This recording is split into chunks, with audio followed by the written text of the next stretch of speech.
Yes. All right, the intro. Okay. I'm going to do it. The intro for this week Ladies and gentlemen. Ladies and gentlemen, the intro. The intro. Jeff Johnson. Take it away, Jeff. Thank you, everyone. Thank you all for joining us at another episode of the Original Drink and Draw Social Club. Tonight's subject matter will be death, specifically the character from the Sandman. Wow. Joining us tonight. Yeah, right. We all love the Sandman. We all love that particular character, and we'll be doing our various renditions of, I guess, the general theme.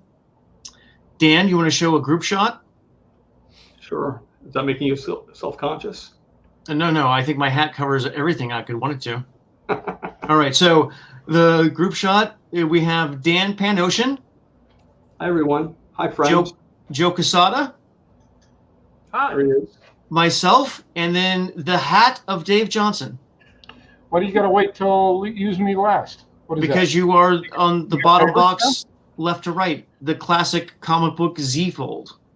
Well, there you go. Dave, you're like the Paul Lynn of the group. You'll get introduced last because you're the star of the show. You're like the and Dave Johnson. That's something you negotiate for. No, it's like featuring Dave Johnson. So that 100%. Yeah. Here, let's feature him real hardcore. I love it. Now I got to say something, Dan. You have never asked me to do the intro ever. I know, and then you jumped in on Jeff's, and Jeff's really got it down. I have to say, Joe's voice is far superior to mine. It is pretty. Yeah, I have a good intro voice. I do. Mm-hmm. You have a deep voice, Joe. Sorry? You have a very deep voice. It's a warm voice. I have a warmth to my voice. Yeah. So, If your voice were a key, would you say it was a D major? What? Huh? What are you talking about? What the hell are you talking about? I'm just helping. I'm just trying to help. It's the hat doing the talking. How excited are you guys about drawing death during the days of COVID? I was going to say that. What the hell? Who picked this subject matter? We kind of picked it when we were talking about Kelly Jones, and then Kelly has some computer problems, and the Geek Squad is currently overloaded. So, Interesting. this is the character. Here, I'm going to show a little picture. Wait, there we go. Look at that. There she is in all her little glory. Is that an Anna Hughes sketch? It is. That's a good one. Yeah. What gave it away? The AH? That was definitely part of it. The truth is, I recognize that's another one. I recognized his general demeanor. Yeah. This umbrella, unfortunately, and look at that. She doesn't care. Woo! Yeah. Not a care in the world. No. Speaking of so, any of you guys ever have the opportunity to draw the character, like officially, not like bogus, like we're doing here today? No, not officially. I can't say that I have. Why, Joe? No. I mean, Dave. I'm assuming you've done a lot of DC work. Have you gotten to draw the character? I've never worked on anything in Sandman. Neil Gaiman had you work on. That's interesting. Huh? I would have thought that in your time there you would have done at least a cover or something there. Huh? No. It does seem like it would have been up your alley. You would think, but not a choice they made. I mean, there were many years where I never thought I would actually ever work for Vertigo, just because, I was a superhero artist up until 100 Bullets, and then everything changed. For a second, I thought you were going to say you were a superhero. Right. In a lot of ways, Dave is. Yeah. Joe, have you ever done a death? Anything related? I think I did a pinup back in the day, just like when I was first starting out, like in the early '90s. I think I did a pinup. Why do you ask, Dan? I don't know. I just happened to find this. Oh, look at that! Oh my God! Oh, gorgeous. So Joe is a professional Sandman artist, unlike us. We're kind of posers. Definitely posers. Yeah. Well, Joe, maybe this conversation will be more interesting now that you're here. No one except that sort of Dan has even read Sandman. Okay. Were you a Sandman fan? You have. I mean, I have. Yes. Dave is not a Sandman fan. I've read a little bit of it. How about you, Joe? Well, yeah, I like Sandman. I in particular the earliest portions of the run I really enjoyed. I still remember. I think one of my favorite stories. It's probably everybody else's favorite story. Was I want to say it was issue 3, the issue with the cats. Oh yeah, the Kelly Jones cats issue. Oh my God, it was so great. That was so wonderful. That sold me on the book. I mean, at first I was like, I'm not quite sure what this is, and then I read that issue. I'm like, this is great. I remember this pinup came out, and it took me a hot second to figure out what's up with the dinosaurs, and then it all made sense. Like literally the next second. Is that Michael Jackson? That's Michael Jackson. No, that's our character Death. It's not our character. It's Neil's character and Joe's character. No, it's not. Well, it's certainly not my. You know, we gotta be careful what you say because you get just True, you get liable.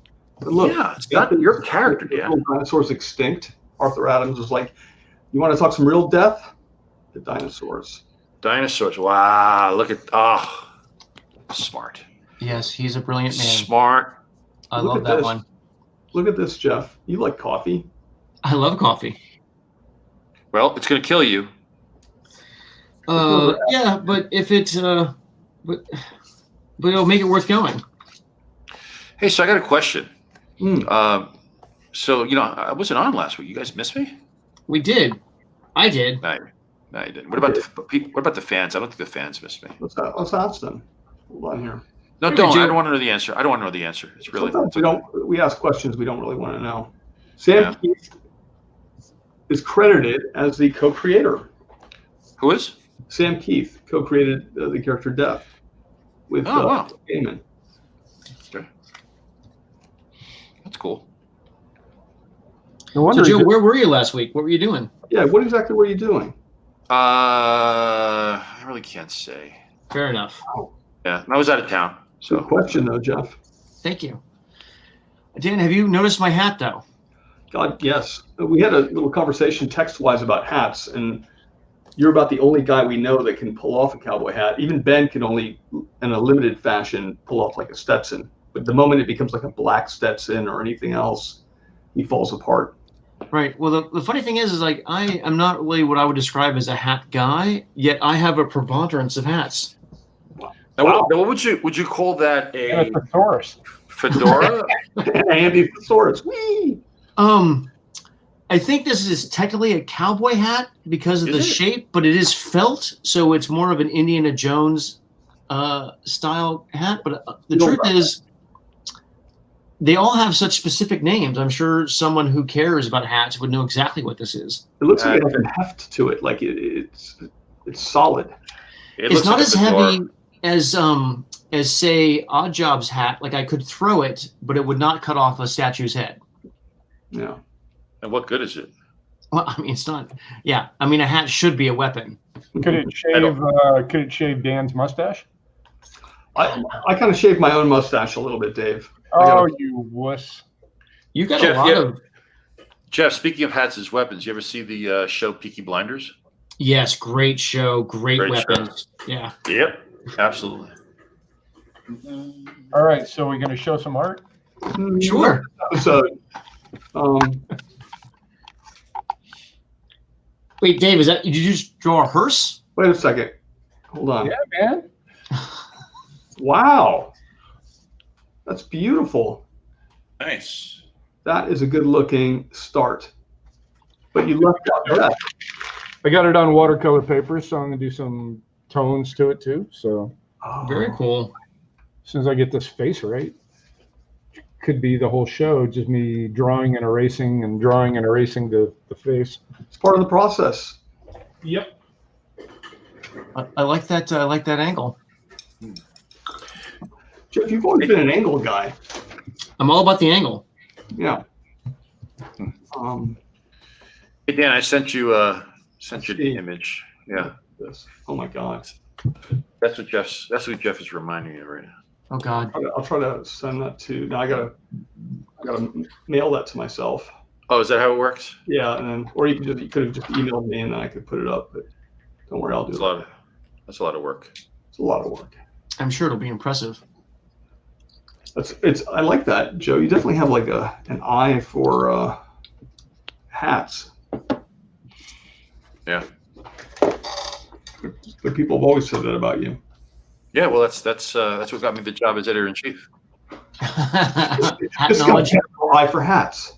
This guy has a phenomenal fashion sense, Dan.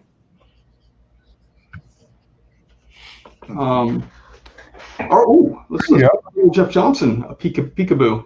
There you go, a little Peaky Blinder action. I like that expression. Thank you.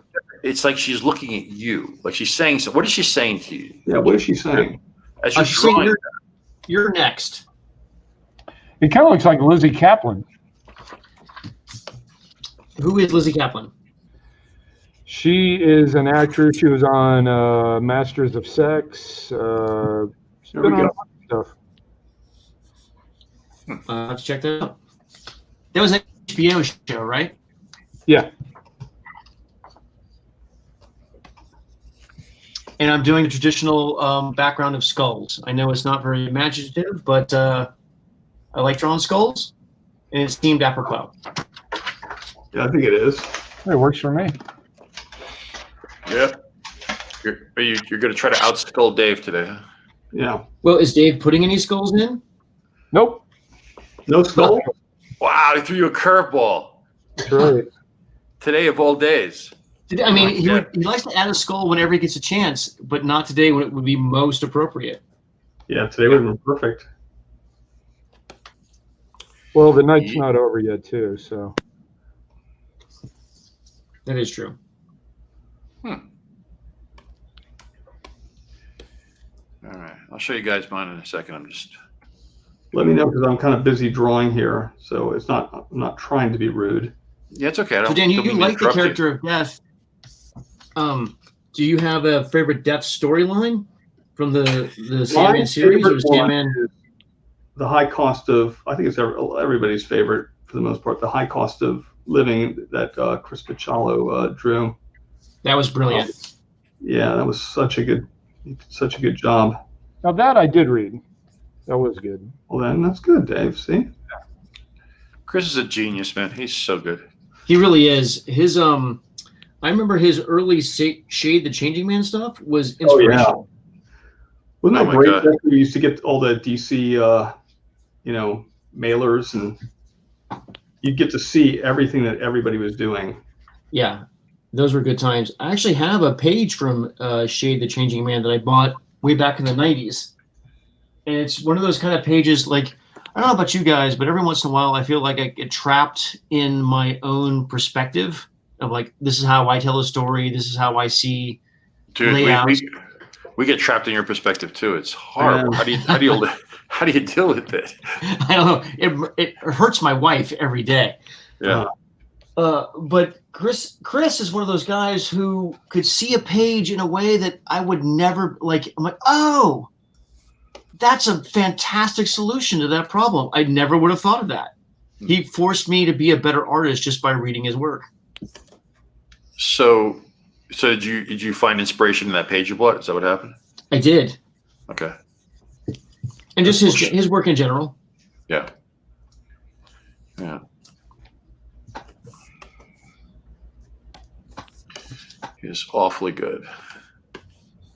I got to ink him on the first X-Men. Is it Unlimited? And that was a real treat. I still have most of those pages. I never sold them. That's how much I loved them. How are his pencils? Are they tight? Are they loose? They're very Picciolo, I guess. I mean, I think he was penciling tighter then than he does say now, because I know Tim Townsend will do a lot of work off breakdowns. But these were pretty tight. They were just not tight in the sense of like, let's say like a Brandon Peterson or Jim Lee. Right. But all the information is 100% there. It was the only problem is the X-Men style was so popular, like that they wanted in the X-Office. They're like, can we add some of those Z lines on this stuff? And I'm like, I don't know if that's a good idea. And yet, what is Z line? The Z line is kind of that the hatching that comes off a a form, like a solid black when you're hatching out of it with grays. Right. Scott Williams and Will Spartaccio and Jim kind of invented this. It looked like a zipper line or effect, and it became really popular with all the inking. And Can you demo that? Because I literally do not know what you're talking about. Yeah, Dan, can you do us a little example? You know what? Because I'm an artist, I can. Do you have any pens or anything handy where you could? Normally it would be done with a. Hey Dan, blow up your screen so we can see it. It's too small. Okay, hold on here. Trying to be helpful here, not. Right. So it was typically like this. So,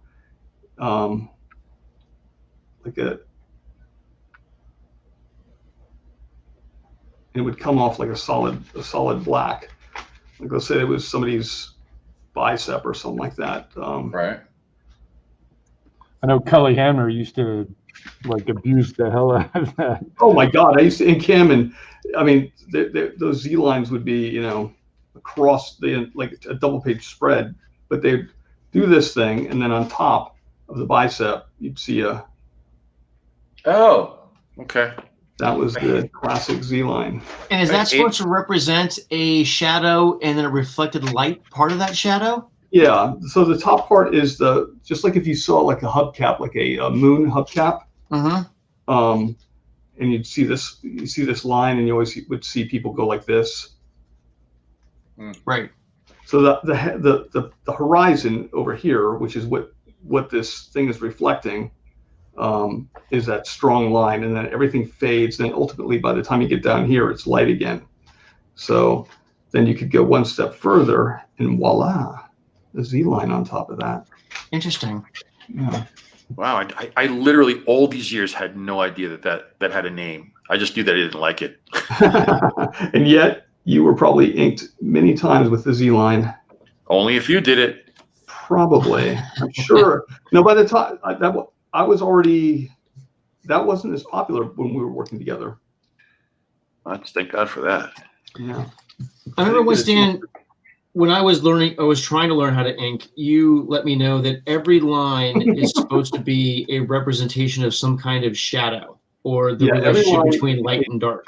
Shadow and form. So, yeah. What's this one says? Oh yeah, it's true. Ted's like, I can't imagine Bocello's work loaded with Z lines, and yet if you buy that issue, you will see it. But I that said, I look at that issue, and I still enjoy it. So it's not. Did you ever get the Incris? Oh, that's what I'm talking about. I got to ink him on that. Okay. Sorry. Yeah. So you destroyed his work. I destroyed his work. He added a level. And Dave can relate to this whole conversation. Well, I never officially inked Dave. You did. You just don't want to take credit for it. We all know it was you. Bill Ray inked you, and I did backgrounds, so I can't claim really. The backgrounds is what I hated the most. Yeah, because those are what every artist look at to see if they feel they've been represented faithfully. Yeah, if he's a real deal. Yeah. Wow. Bill Ray had such low regard for the work you were doing. Well, I can't really blame him, to be honest with you. I didn't know what I was doing yet. But now he's crazy about the work. Well, I'm going to ask you guys a serious question. Okay, you're getting to the right group of people, Jeff. I know, right? Because it's definitely the place to get the answer. At what stage in your career do you think you actually became a good artist? I'll let you know. Yeah. Exactly. I'm still waiting. Right. Dave? I'm still waiting. Oh. I mean, Dan in our conversations, Dan's pretty cocksure of himself. Yeah, I'm pretty braggy. Well, Yeah. like I said on Facebook, Dan has the largest collection of Dan Panosian art in the world. It's true. I do. I think I've certainly gotten better over the years. Yeah. I mean, I would agree with you. Gotten better. Thanks. I would say that I don't think you haven't gotten worse. I mean, people always say that at conventions, and they're like, wow, I hated your stuff. I mean, I hated your stuff. No, that was me, Dan. That's you. Well, that's true. You did say that officially. I actually did. That's how I met Dave. That's how we became friends. Yeah. I have a weird way. That's probably why I don't have more friends. You do have a little bit of a problem with that, Dave. I always start off with the negative. I don't think it's a problem. And then I build up to a potential positive. It was. And then ultimately I was like, oh, Dave doesn't hate my stuff now. So maybe I have a chance with this. Sure.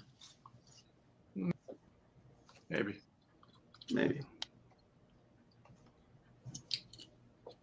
I mean, there is, What about you, Jeff? Someday you might be able to work for terrific publications. Oh, God. Yeah. I love them. I was getting paid to draw comics from like the age of 22, but if I'm going to be 100% honest, I don't think I had any idea what I was really doing until I was in my late 30s. Like, I was drawing, but I think I was faking it. Meanwhile, you had guys like Terry Austin inking you, and I know that's the crime, right? Yeah. No, you got paid. Yeah, it's just such a complicated job. I don't think I had a handle on it until I was much older. Right. You didn't know. But maybe that's just. Though. Yeah, I mean, doing the job is one thing, but then actually representing yourself as a unique artist, like, as someone who has something specific and genuine to offer. I don't think I knew what that even was until I was older. Who do you think guys like, say, Kirby, even though they're very it's very pop culture related, do you think those guys were actually genuinely thinking to themselves, I'm saying something with this? I think Kirby was, for sure. You think so? Yeah, I do. I think Kirby had a very specific vision of how he thought heroes should be and how art should look, and he was a master craftsman, and he was a workhorse. But I definitely think he had a personal vision of things. But do you think he was, I don't know, self-aware of what he was trying to create? When did that AI become self-aware? Well, in a sense of like we are now, like we know it's part, comics can be part of.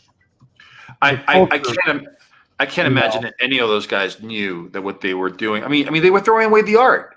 They were just leaving it wrong. Yeah, I don't think they understood. They had any, not understood. That's the wrong word. I don't think they had any idea of what this stuff was going to become, because if not, they would have held on to it, right? Yeah. I think them, it was just throwaway stuff. The whole to be honest, and to be very rare for me that I would ever do this, but when people talk to me about like what I do, if they're not comic book people, it's very hard. Like, it's very hard for like the layperson to take what I or what any of us do seriously. And so typically I'll just go, well, I draw, funny books, or and you hang out with terrible people, man. I hang around wretched people, though. Yeah. Not the problem. I mean, I do think that Kirby had a sense of his own value. Like, he knew that what he was making was I think it had personal value for him. If he thought about what it meant to history, I have no idea, but he clearly had a vision. Well, no, I mean, he definitely had a vision, but that's different than I think what you're asking. I mean, I think he knew what he liked, and he certainly you could see pop culture reflected in the work that he did. I mean, he would, like if certain movies were big at the time, that would be reflected in his art, without a doubt. So but what's undeniable with Kirby is his imagination, right?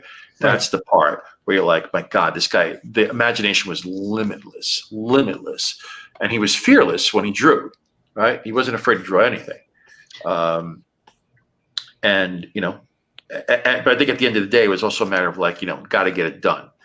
So, you know, I don't know. I don't see it with those guys of that age. I mean, some of those, you know, I mean, Kirby's Kirby's work was destroyed by inkers. And you would think if it was a matter of like, if it was less got to get it done, then I think he probably would have complained a lot more about some of the inking. I mean, if you look at like John Buscema, it's the same thing. I mean, he would just turn in the work, and however somebody did finishes on it, that's how they did finishes. Yeah. He didn't really, you know. It's funny, you know. I heard this is completely unverified, but I heard a story from someone who, you know, from that era who talking about Buscema, saying that Buscema didn't quite understand superheroes, like you know, the idea of somebody crawling up a wall or flying. Mm-hmm. It didn't quite register. He would just draw it, but he didn't quite get it. You know, I mean, it made no sense to him. And I think that's why also he excelled at everything, but in particular, you know, characters like Conan and stuff like that. I think that was his wheelhouse. Yeah, I mean, he really wanted to be, they said, like Hal Foster. That was his, yeah. You know, he wanted to be doing Prince Valiant. Yeah. Well, he was amazing. I think one of the things that I liked both about Buscema and Kirby in that regard is that they knew what it should look like for them. Like I don't think they ever had any hesitation about what they were doing or how it should look or how they should feel about it. I think they just were drawing balls to the wall. Pure Buscema. You put a lot of thought in these people's heads. That you know. I know 100%. Well, I mean, I didn't get to. Right.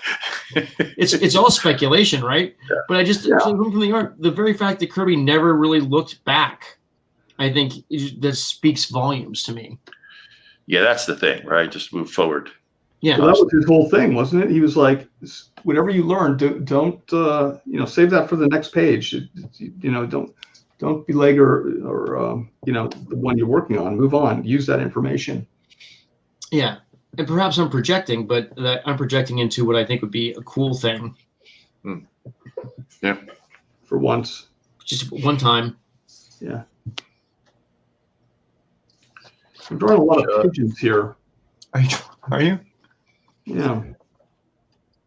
I'm big into pigeons, Jeff. What about Death? Well, what about her little eye tattoo? What I would like about Death, to bring it back to the character, just briefly, just for a moment, is the take on her where she's just so fascinated by life. And so when I drew this, I was like, well, let's you know, trying to figure out what can she be. So she's sitting here with an old lady who's feeding the birds, and she's just like, oh, this is life. This is beautiful. And she's next on my list. I'll have to kill her soon. Yeah. Yeah. It happens. Death can be cruel, Jeff. Have you guys thought about death much? Are you morbid in that way? How many people are we going to lose on this? Yeah. Yeah. Thinking about it now. Thinking about it now. Dan and I have talked about our favorite source of death. All the time, Jeff. Yeah. I love it. Jeff, how do you want to die? I want to be hit by a meteorite. That's interesting. Yeah, and I want to be hit by a meteorite because I want people to go like, "Did you hear Jeff died?" Yeah. Well, what happened? Hit by a meteorite. Well, I mean, couldn't you accomplish that with like, you know, being hit by being struck by lightning? You know, I mean, what if a car? Literally, if Jeff got hit by a meteorite, he would be the first person to die by being hit by a meteorite. So that would make him super famous. That's what I'm saying, because it's not going to be for my art. I need to find some other way to go down in the annals of history. You just like going down in annals, though. Annals. Oh, I thought. Yeah. Your microphone's a little off, Jeff. I know it was like cut out there for a second. It's annals in history. Oh, okay, all right. Sorry, it's an easy mistake to make. Sure. Very easy. Well, Jeff, could I have the meteorite afterwards? Of course. I mean, that would just be worth having, you know. Yeah. Right. You have to die like a dinosaur, they say. Yeah. Dave, would you want it cleaned off first, or Oh, hell no. right? It's like Yeah, whatever brain matter is. You clean it, and the value goes down. Yeah, the effervescence that's left on the meteorite is part of the allure. Plus, I could clone you later. Yeah. How would that be, man? Can you imagine being cloned later? Like when they, figure it out better? No, I can't. And you find out that you're a clone of somebody who existed a long time ago? I mean, No. how trippy would that be? I couldn't even imagine it, though. I like the idea, Dave. Thanks, Jeff. Of being cloned? I love the idea of being cloned. Who's to say you're not a clone? This is where this show starts to go off the rails a little bit. That is true. Hey, do we got any questions? Probably No. not. Someone says he might be dying. Of what? Just this, it's Of kind of boredom? negativity. Conversation's killing him. Let's see. Are there questions? We'll find out in a few seconds. Or we won't. Or we won't. Actually, that's the other alternative. We might not. Wait, did Joe leave or has he just cut the camera off? Oh. Oh. He was so important we didn't even notice he was gone. Hold on. He did send me something now. He got tired of my shenanigans? Joe, for someone who has a lot, he does have a lot of technical, like he has the best camera out of all of us, right? For sure. But he does have a lot of technical problems. But he is in Utah. It's true.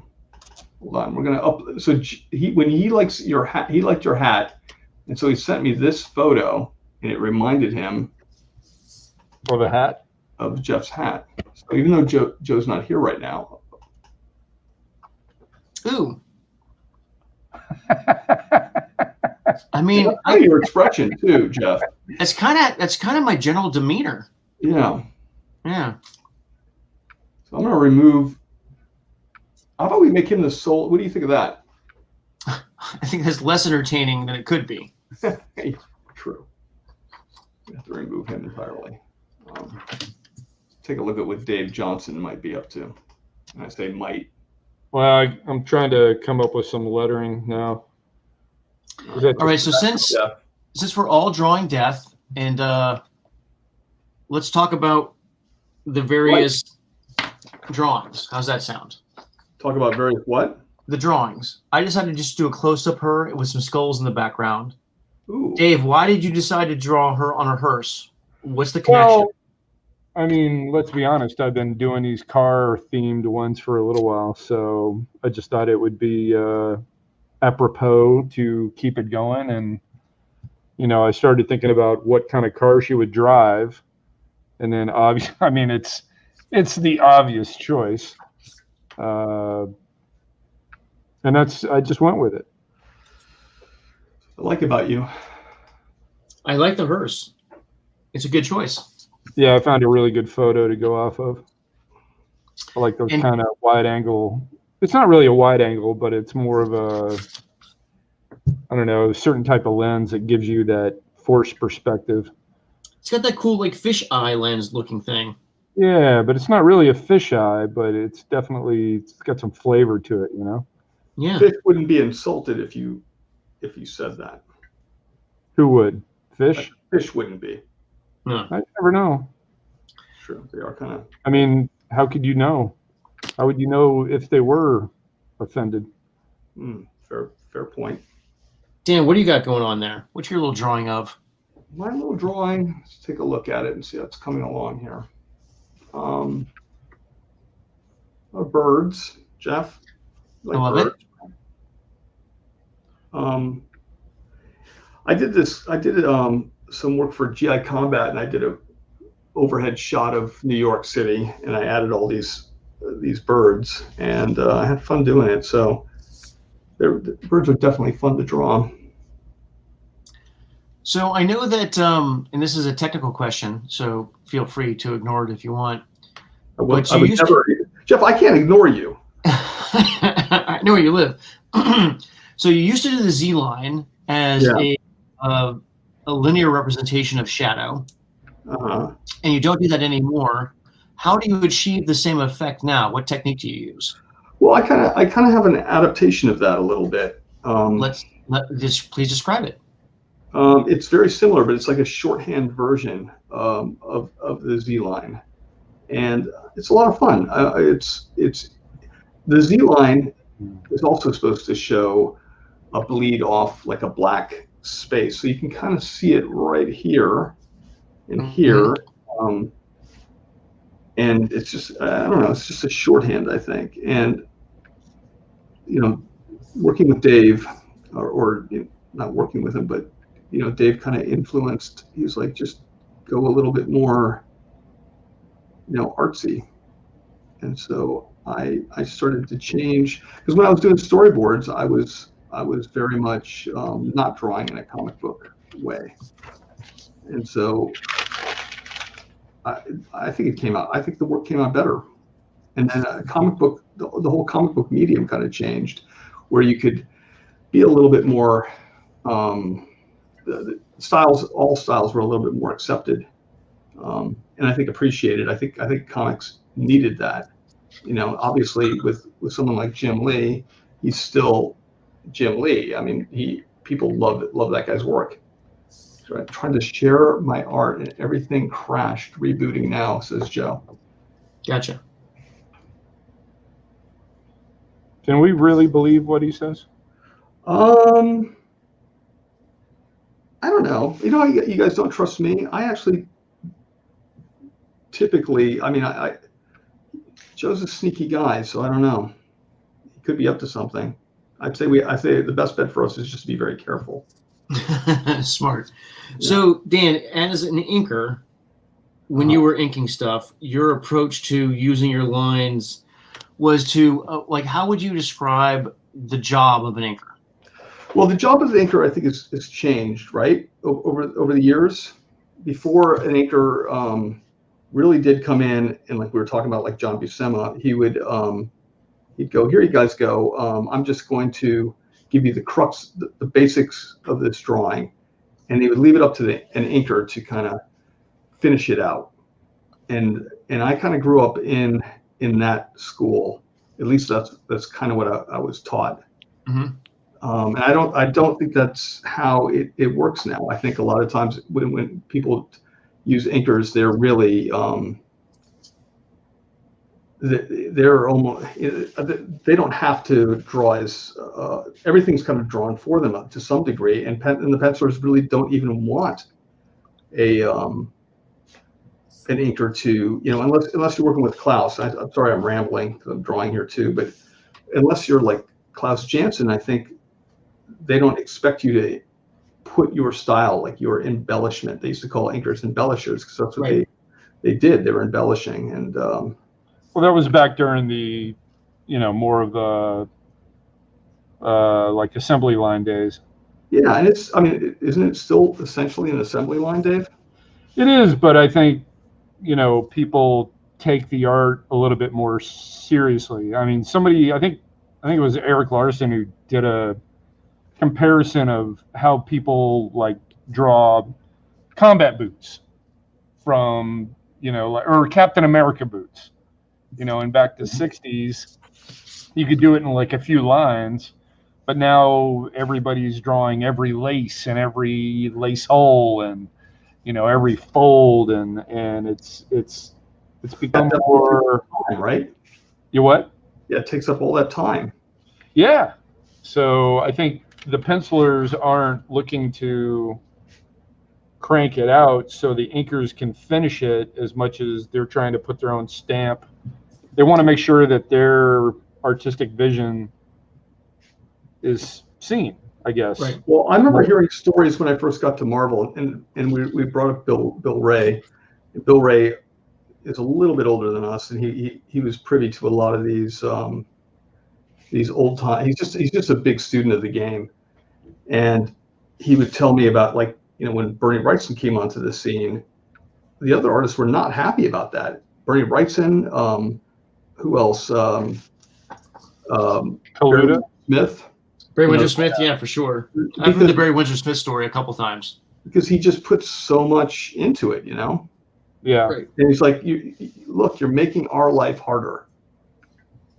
And those guys kind of raised the game for everyone. But as a result, everyone, like, of course, those guys were getting crazy work, but they didn't care about, like, oh, I'm not. They're not making as much, say, money or whatever as they. It wasn't about that. It was about the art for them. Yeah. Well, one of the things I like about the earlier days when, and I completely admit to this, is like I handed Dan not great drawings, and he fixed them as an inker. He added texture and light and shade, and that stuff was not in my drawings. My drawings often were just like, here's what's happening, here's the shape, here's the figure work. The finishing of the drawing was not something I was even remotely concerned with. That, as far as I knew, that wasn't my job in the beginning. Well, I mean, most of the people I worked with kind of turned in pencils like that, Jeff, and yours wasn't. Yours, all the information was there. I was guilty of, on Jeff, on Wonder Man, I was like, I was really getting into Jim Lee at the time. So, I was trying to put that Z line on that too, and I remember you would go, Dan, what did you do to the shoulder? And of course I had like seen what Scott Williams was doing, shoulder rendering, and I was like, I'm going to replicate that regardless of what Jeff's drawn. I'm going to put that same technique on Jeff's drawing. So I don't know how great that was, but that was what I would do, Well, I definitely think that but when we first broke in, like there was definitely a separation of like, that was your job, was to add that texture and that layering and that lighting to the drawing. I just don't know. I personally think that for myself, I'm not good at that. And I've had to learn some of that, but it's never been my strong suit. It's just, yeah, I think now that you're inking yourself on a lot of things, you're looking at it, you're looking at finishes more. Well, yeah, and I have to admit, I'm not a fan. All right, let's go back. Joe is back. Technical difficulties. Back. Yeah, my whole system just blew to hell. I don't know. That's really close on me, isn't it? All right, well, deal with it. Yeah. Glad to have you back. Are you really? I am. Let's see if we can. So Joe, as you have done every job. I'm sorry, what? And you've had every job done to you. You've done all the jobs. I mean, you've Right. you've finished work all the way to the end, and you have been a penciler where someone else finished your work. As a penciler, what do you think your job was to like? How much do you feel that you needed to hand the inker? Like how clean do you think your drawing needed to be before it was too much? I tried to make it inker proof. It was just it's just me. I could never pencil loosely. I was asked to do it early in my career, where I was asked to do layouts for a story, and I hated the job. I just hated it so much. Cannot begin to tell you.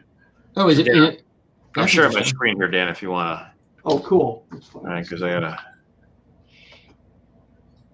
Oh, awesome! That's Nice. great. Wow. All right, well, hang on though. This is I told you I was going to compete with Dan today on his level. So here we go. Ready for it? Yeah. Oh, look at that. Whoa! Death metal, nice.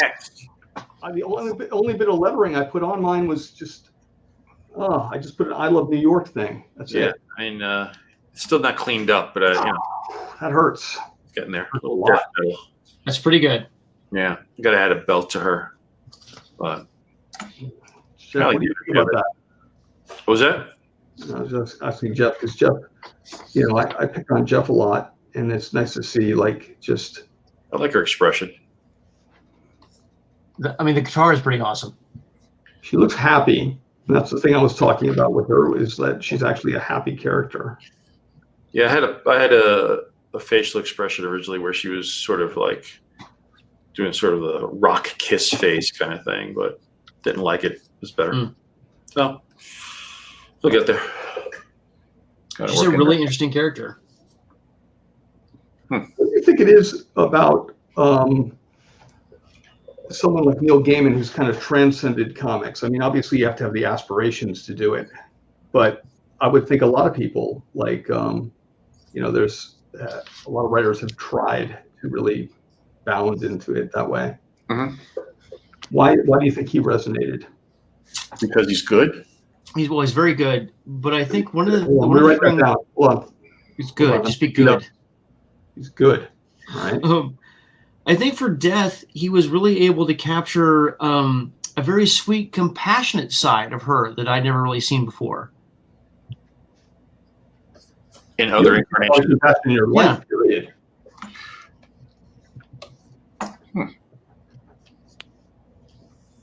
Jeff's dealt with a lot of adversity. just with you. just on this show. Just being friends. Yeah. All right, so Dan, now I've done with her. I'm going to start drawing some souls.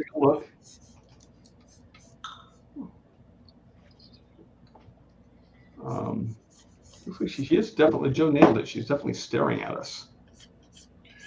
Yeah, she's looking right at you, Dan, in particular. Specifically at me. I've had people look at me that way, but I've never had someone look at me this way. Ben, I've seen Ben look at you like that. Ben has looked at me this way. I don't blame him. He can't quite look at you like that right now, though. Yeah, thanks to Jeff, I think Ben is, the luster is fading with me. I think he's siding with Jeff more than ever. I think that's just a slow war of attrition. Yeah, well, I don't like it. Right. So, gentlemen, how do you like this lettering? I'm kind of going. Let's see you beat. I'm trying to make sure outdid everybody. Maybe Josh Barnett wants it afterwards. Josh Barnett already bought mine. So I don't know who I was telling, but I was like, God, every time I feel like a man, there's like a post from Josh Barnett, and now he's bare knuckle fighting some maniac in Poland in a few weeks. It's unbelievable. Really, he's doing bare knuckle in Poland? Yeah, he just loves fighting. He loves the experience of it. And, it's amazing. Well, he's really good at it. He's exceptional at hurting people. Yeah. Didn't you have to fight him not too long ago? No, I never fought him in the ring. He just decided one day to beat me up. Yeah, I mean that's sort of how it goes. Right? I think a lot of people feel that way. Yeah, I was like, he's probably like, oh, I've had it with Dan. Forget it. And we're just working out, and he's like, okay, now we're sparring, and then he proceeded to beat the living daylights out of me. Well, I mean, he is the champ. I think he could probably do that to most people on the planet. He's also my friend, and I kept saying, okay, I think we're done, and then he'd go, no, we're not, and then he just proceeded to beat me up more. And so that made me happy. What was the most devastating? His the left hook or the straight jab?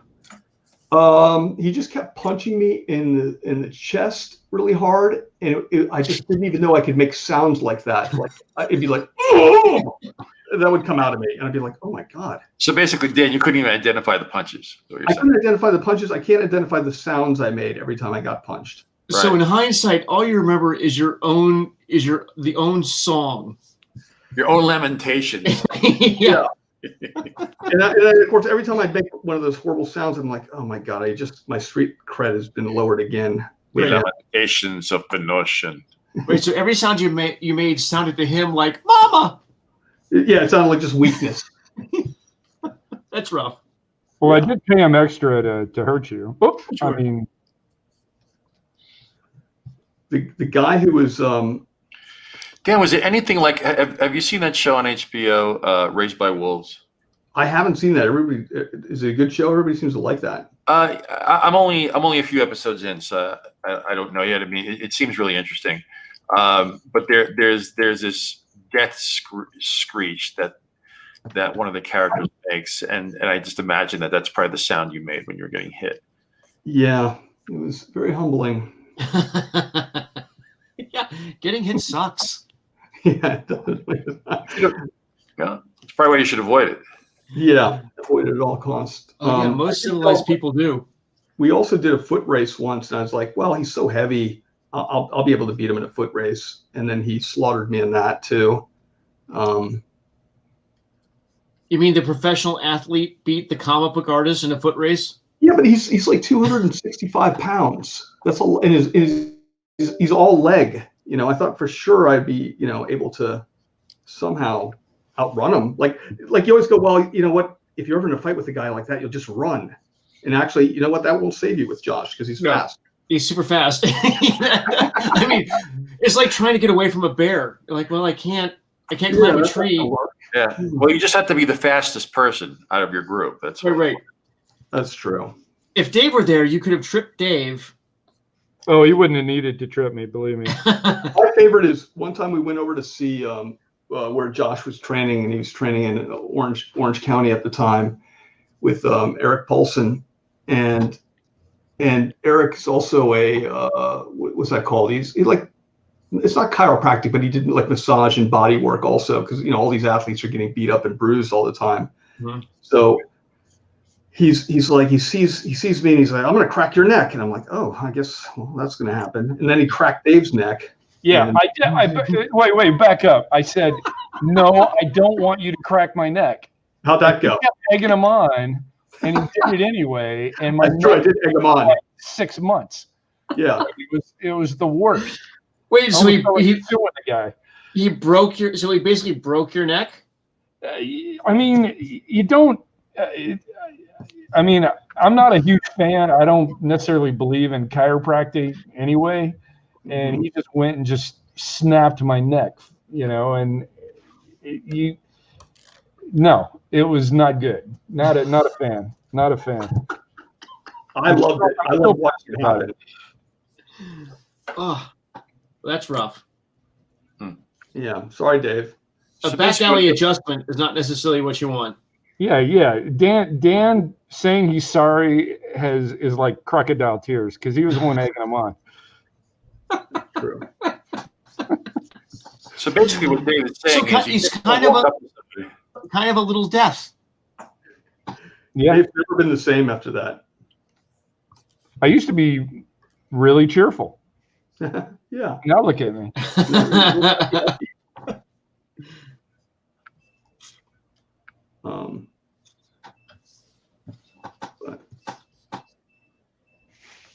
I'm drawing birdseed. This is my life. Josh's life is beating up people bare knuckle style, and mine's drawing birdseed. Are you going to add any skulls to your drawing, Dan? No, you guys outskulled me. See, I'll show you mine again. Let's see here. Nicely. It's a lot of birds. Hi, little buddy. How you doing? Good. Yeah. What's that? Oh my God. Is that Kylo Ren? Yeah. Wow, how cool. Very cool. How come you get? Oh, no, you don't have to turn that on, honey. That's okay. You can turn it off. I got this light. Can you close my door, buddy? Thank you. That's called love, Dave.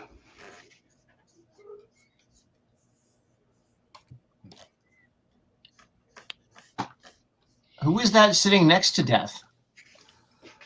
Thelma. All right. You know, she, like, in the high cost of living, she made all sorts of little friends. She did. You know, this could be another one of her little friends that she met. She only had a day. to do what she wanted. I think she had like 24 hours, and she really wanted to live. You know.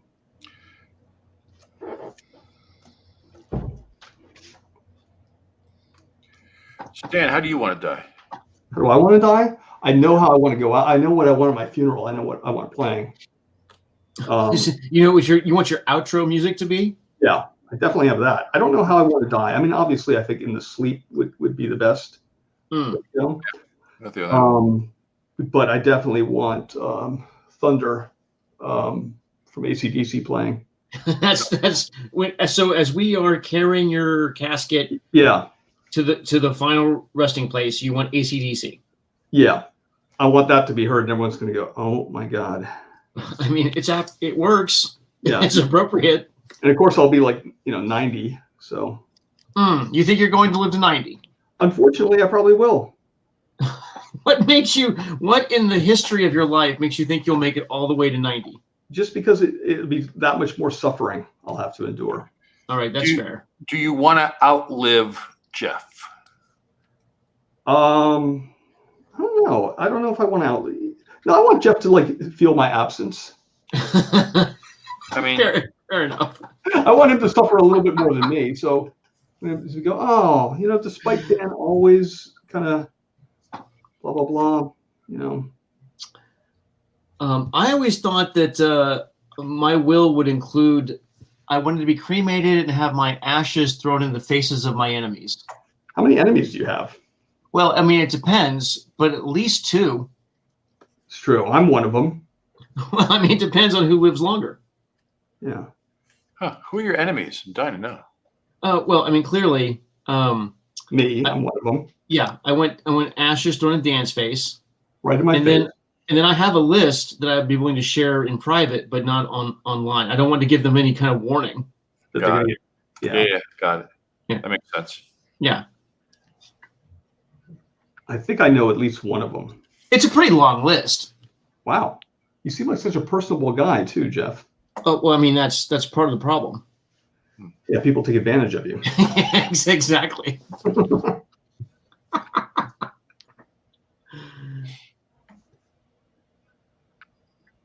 You know what, Jeff? I'm drawing the hair right now, and I always get a kick out of those artists that they would just go, you know what? She has black hair. The hair is 100% black without any shine.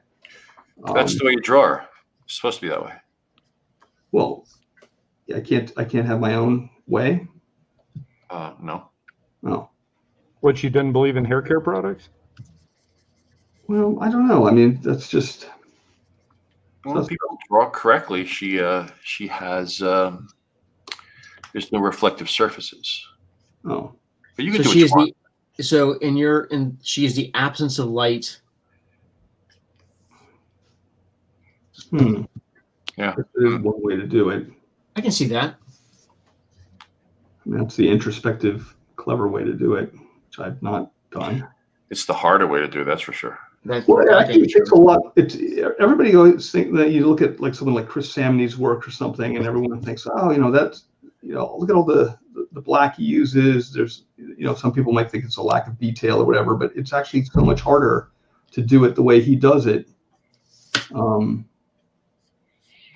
I don't know. I have a lot of respect for that guy's work. And the more respect I have for his work, the less I have for Dave's. It's weird. Yeah, I don't blame you. One of the things that's been the most difficult lesson to learn is like when to actually black stuff out, to use a solid black. I'm not like it's uncomfortable to just cover up line drawings. Mm-hmm. It takes a certain confidence to just go ahead and black it out. Yeah. Totally. And confidence, I'm not confident in my confidence. No, you. Well, there's the other school of thought is when in doubt, black it out. Sure. Yeah, but you don't like that, Dave. I do, because my stuff's full of doubt, so I just keep adding black to it. Okay. I mean, you come across to me as like one of the most. Your line is super confident. Like I can't imagine anyone else inking you. That's a good point. I learned that early on. I just got tired of, especially after Dan inked you. Yeah. Yeah. Yeah, that's what did it. You're It was like, a hard lesson.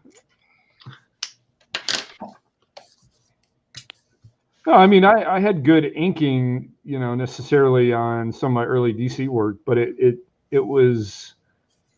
lacked me. You know what I'm saying? So who would you say you model your inking style after? I tell you, a big influence was and still is Andrew Robinson. Inking style, because it's got a tightness, but it's also got a looseness at the same time. That and the way Kevin Nolan, I learned early on, it looks really tight, and it is, but at the same time, it's got a lot of personality that isn't tight, but it has the appearance of being super tight. And I think it's that kind of tightrope that you have to walk to make something look interesting. Like if it's too clean, it's too, like, there's a lot of inkers that are laser sharp, but their work sometimes can kill, the interest out of a piece of art, if it's too perfect. Jeff, are you a little bit upset that I got a real answer out of Dave? Well, I mean, I've been able to sneak one out every once in a while, but I do feel like you snuck that one in. Yeah. Thanks, Dave. Trying my best here, man. Trying my best. Yeah, but I think, Dave, one of the things that I've always liked about your inking is that it is super sharp and clean, but also there's a life and a bounce to it that has a sort of not a haphazard feel to it, but almost like a motion to it. And I think you were able to capture with the line. I tell you, for years, I hated whiteout. And if you look at most of my work, there's no whiteout on any of it. Like if I screw up a line, I'll just add more ink until I like it. As opposed to going back and whiting it out to get it to the perfect line. And lately, I've started messing around with it again, and I don't know why that was. I just hated. I think because I'm an art collector, and whenever I would see an original page and it was just covered in whiteout, it just drove me nuts. So Really, so like, see, Ditko, you never use whiteout. Did he? You ever did? No, the only time Ditko actually ever used. I mean, I went to this Marvel exhibit in Philadelphia, and they were talking about this. Ditko deplored whiteout, would never use it. The only time he would ever use it was for an effect, right? Like if there was a burst or something, and he needed to get that effect. It's the only time, and I found that fascinating. I mean, it's like Mike Golden. You can't find whiteout on Ditko's work; it's just not there. Yeah, that is interesting. Same with Mike Golden. I mean, it's like he never messes up, Great. Scott Williams is the same way, by the way. Yeah. Using whiteout, he would only use it for special effects. Who's this? Scott Williams. Oh, Scott Williams. Yeah. Oh, I thought you said Al Williams. I don't know. Maybe.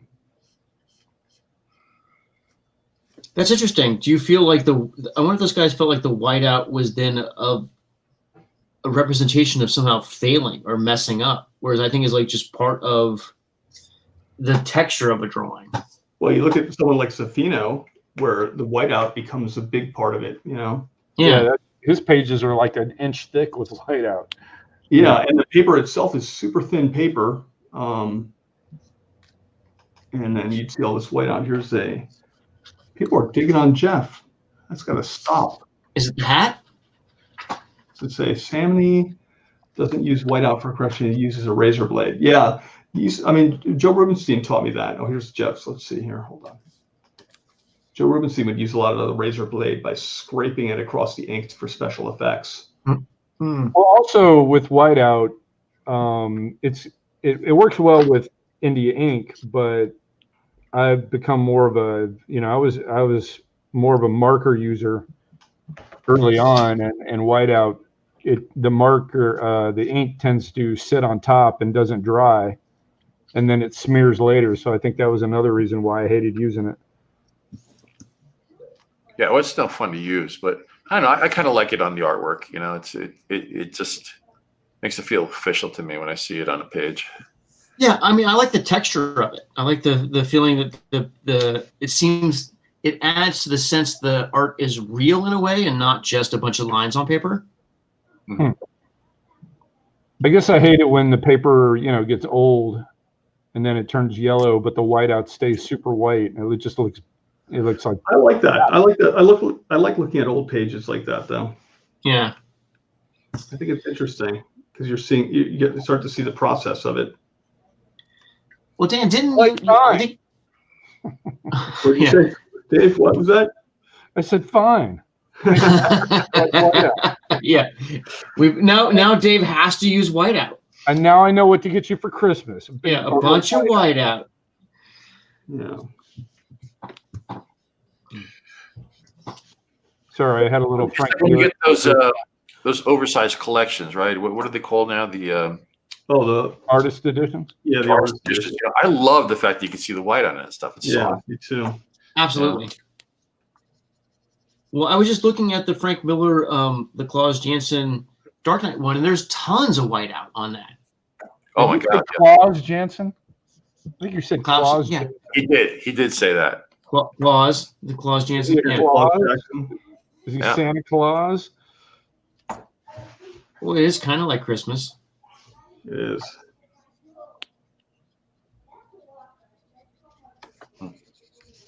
Here's mine. Let's see. A little break.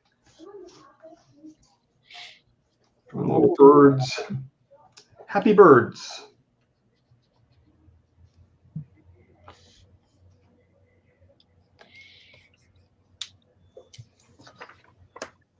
So, Dan, you're going to sell your piece afterwards? I think so. Mighty confident of you. What? Jeff? I think Jeff has already sold his piece. I've had some interest. So now I've done Death. I have just all the skulls in the background to do. Okay. What do you think about that, Dan? Let me see. Let's take a look again. This is what I like about this. Without Ben, I'm completely in control here. So you've done everything. You've given Death an uncharacteristic white shirt. Yeah, what's up with that? I will clearly color it in a gray tone, but behind her will be a bunch of. I mean, I guess I could fill it all in black. Yeah, we'll fill it in black. The conversation that we're having. Yeah, because that'll set her apart from all the skulls. All right. So you'd want to keep the skulls very light, and then have, or you could do the opposite, Dave. Well, that's true, but then the hair would disappear. Just let Jeff be Jeff, man. Can't we art direct him a little bit? So you guys are thinking I should fill the tank top in 100. I was going to do it like a gray tone, but you're thinking like 100% black. Yeah. You could leave lines in there for the folds, I guess, right? All right, I can think about that. All right. You guys have given me a lot to ponder. That's why we created this show. Agreed. For your ponderings. Well, I have to admit that one of the things I love about Drink and Draw is how much better I become under the scrutiny of you guys. Well, I mean, better by my standards. I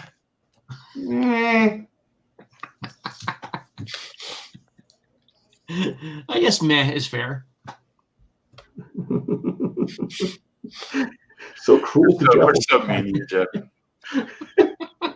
I mean, meh is a. I mean, it's a You'll valid. take it. I'll take it. Jeff, be honest.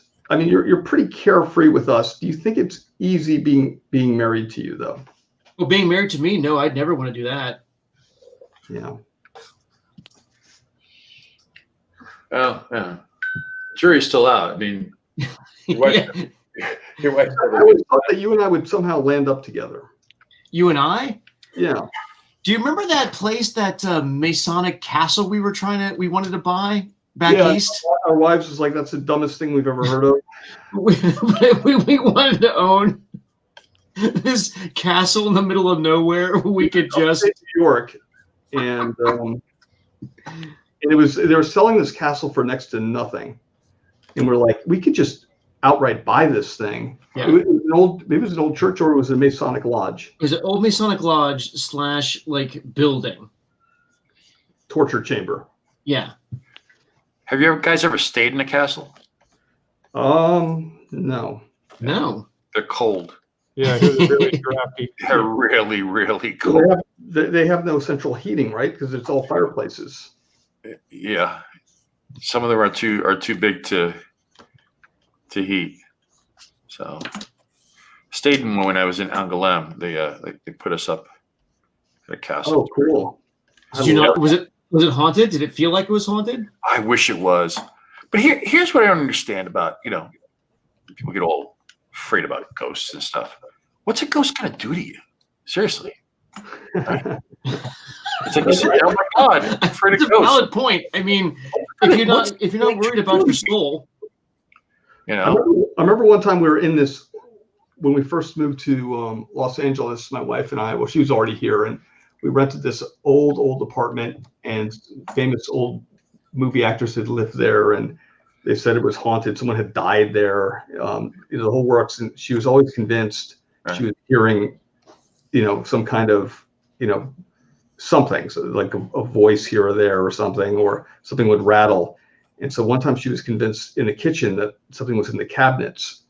And I was like, well, that's actually a good thing. And she goes, what do you mean? Why would that be a good thing? And I said, well, if they can fit in the cabinets, I think they're pretty tiny. I think we're going to be okay. I think we can handle that. It's like, how frustrating must it be to be a ghost, right? It's like, right. That's the best I could do is make some noise and rattle some stuff. Ooh, Mm-hmm. Even if I was if it was a dead serial killer, what's he gonna do to you? It's true. I mean, at best, I can rearrange some furniture. That's not impressive. Well, I watched this horror movie a couple of days back called La Loma.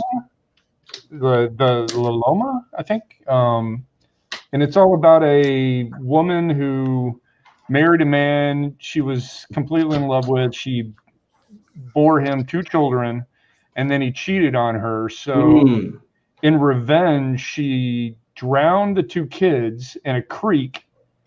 And then, which, I mean, it already started off, and then according to the story, she drowned herself in the same creek. Now, that creek literally wasn't even waist deep. And I'm like, how the hell do you drown yourself, number one? But then the whole thing is she's now a ghost. And this is apparently a Mexican, folktale. But now she goes around killing other people's kids. And I'm like, because she was so devastated and so grief-stricken, the fact that she killed her own kids. That's why she killed herself. And my question was, where's this story going? Well, my question was, why is she killing other people's kids? Why wouldn't she kill other adulterers? Right. Let's have that person on the show as a guest. You know why? Because a guy wrote that story. Yes, exactly. But going back to her being a ghost, she would always kind of, announce herself and then scare the family before ultimately taking the kids, giving them ample opportunity to, I don't know, get away or do something about it. Right. But it was like the dumbest ghost story I think I've ever seen. It made no sense. So, but and again, I guess most ghost stories don't really make any sense. Watch it again. I'm a harsh critic. I'll say. Well, you just want a ghost to have a reasonable motivation. That's not so wrong. Yeah, yeah, precisely. It's like, give me. I don't know. If you're going to go through the trouble of not crossing the veil and stick around to exact some sort of revenge, at least have it be consistent. Yeah. That's all I ask in a movie, Just a little bit of common sense. Yeah, I think the supernatural should make sense. I think any movie should make sense. Dan, we know Dan doesn't agree with that. He loves ghost stories about janitors and pigs. Dan loves a story that does not make sense. Well, then it's art. Yeah. I'm more artsy than you guys. That's apparently. For sure. And honestly, better person. You know, it's a shame you weren't alive during the Andy Warhol, factory days. You could have just sat around and watched movies of nude dudes eating hot dogs. Who says I don't do that now? Yeah. That is true. His hard drive is full of that stuff. Yeah.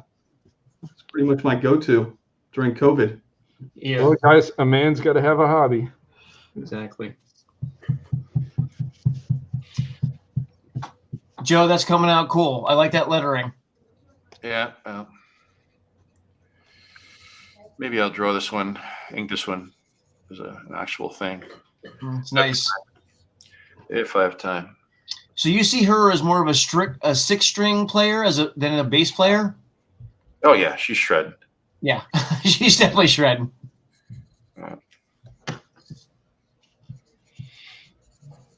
Yep.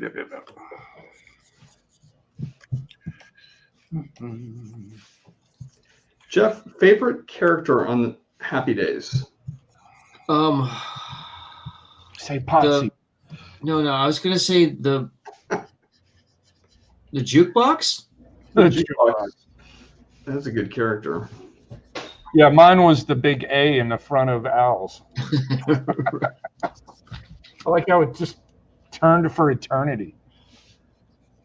It represents Al's. His quest for immortality. I was trying to go Dan on him.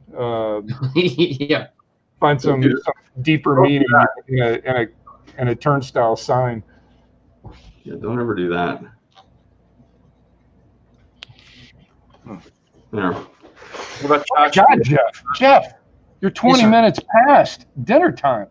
I know, it's crazy. Well, I didn't want to say anything because Whoa. Is your wife gonna die? Well, I mean, I know she's hungry. She's very hungry. People want to know if there's drink and draw merch, and now that Ben isn't here, it's the perfect time to say yes. That is true. I'm surprised you guys ever. Surprised you guys didn't say you like Chachi. He was my favorite. Was he? I love Chachi. I was like, man, I can't be the Fonz, but I could certainly be Chachi. Did I ever tell you I got to hang out with Scott Baio one evening? How was it? Was it cool? It was many, many years ago. It was before he became QAnon.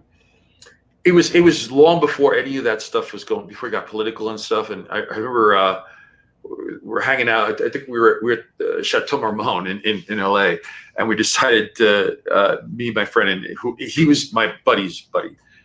We decided to go to what's that place across the street? The hotel, is it Strand or something, or whatever it is. Anyway, so we leave Chateau and we're walking across the street. As we're walking across the street, somebody honks their horn at him. Some guy, and he sticks his head out. And he says, "Yo, how's it going, Chico?" It was Freddie Prinze from Chico and the Man. It was very, very funny. But he had a great sense of humor. He started laughing his ass off. Oh, it's the standard. The standard is right there. Standard. I'm sorry, that's what it is. Yeah. Yeah. Pretty funny. But yeah, when I lived downtown one time, I was walking home during Art Walk, and I ran into Andy Dick across from my apartment. I went to high school with him, so it was like. Really? Yeah. That's funny. You guys know each other, or you just knew he went to your high school? Well, I mean, he wasn't there very long. He I think in his senior year he transferred to a art high school, like a performance high school. Okay. But I said, "Hey, I went to high school," and he looked at at first he didn't believe me. He thought maybe I was just making it up so I could hang out with Andy Dick, which is ludicrous. But eventually he, I was like, yeah, Lassiter High School, blah, blah, blah. But he was wasted. And he was like, let's go hang out. And I was like, oh, hell no. Because I knew I would be taking care of him the whole night, being a chauffeur and stuff. And I was like, nope. I was like, I'll see you later. There is. He just wanted to be your friend. What? No, he was on something. Believe me, he was looking for somebody to just take care of him, and I don't really have patience for that. So it's hard enough to do it when my friends are drunk, let alone somebody I barely know. I mean, like me and Dan, he's had to chauffeur us around plenty of times. Precisely.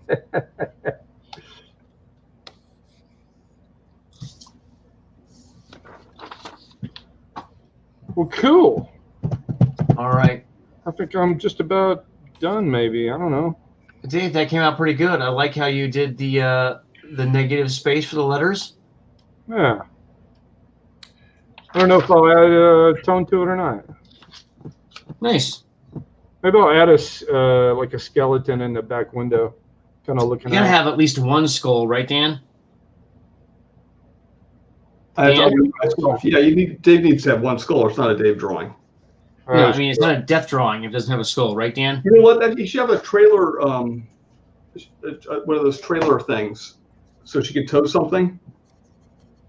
Oh, yeah. You can put it there. I was thinking about adding curtains to this back window.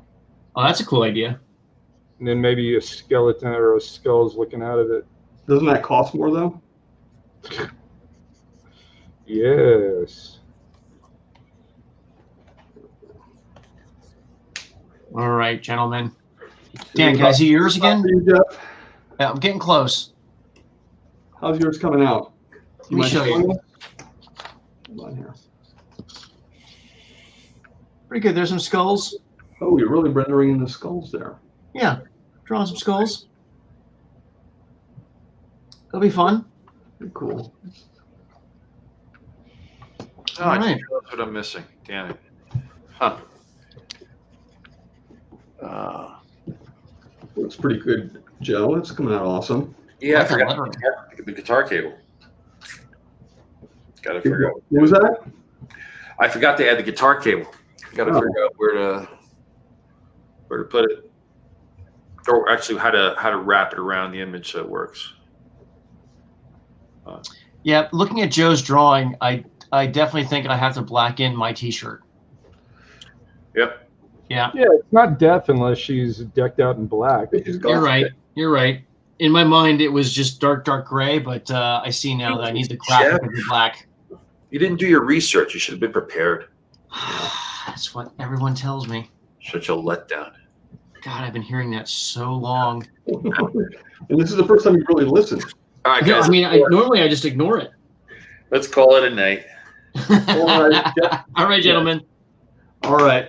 It's been emotional. To all of you, to all those things that we love to do. I don't know what Jeff. That was something you wrote, and I could never memorize it properly. But exactly. anyhow, Thanks for joining us, everybody. Thanks, you guys. Cheers. Thanks, guys. Take care. See you. Yeah.